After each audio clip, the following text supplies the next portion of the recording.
আমরা আপনাকে কিছু প্রশ্ন করব, প্রশ্নগুলো সঠিক উত্তর দিতে পারলে আপনাকে আমরা সবাই মিলে একটা মালা পরিয়ে সারা ঢাকা শহর ঘুরে বেড়াবো।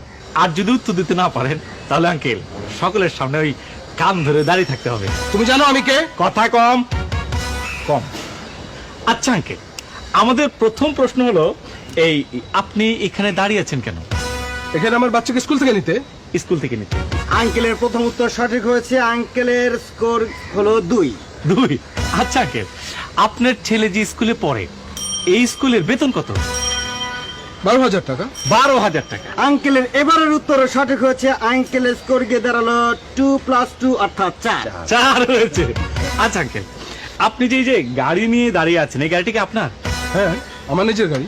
নিজের গাড়ি? আঙ্কেলের এবারের উত্তর সঠিক হয়েছে। আঙ্কেলের স্কোর গিয়ে দাঁড়ালো 6।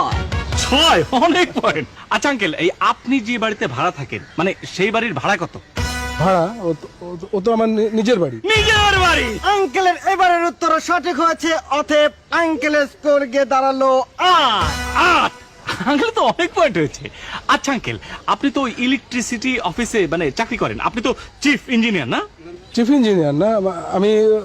বলুন আঙ্কেল, বলুন বলুন।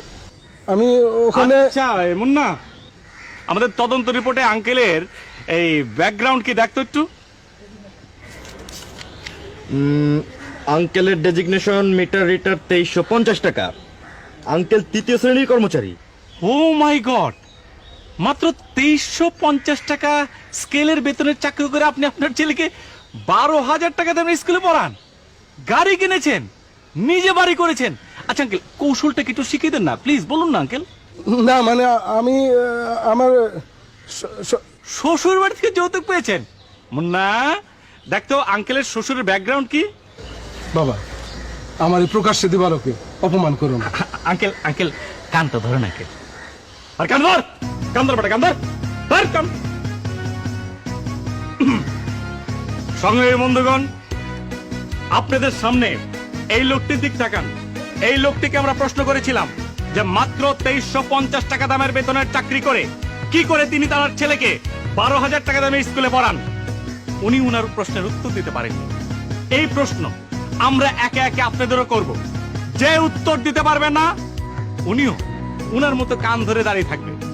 আজকে উনি জামা কাপড় পরে কান ধরে দাঁড়িয়ে আছে, কিন্তু এরপরে যাকে আমরা ধরবো তাকে ন্যাংটা করে কান ধরে দাঁড়িয়ে থাকতে হবে।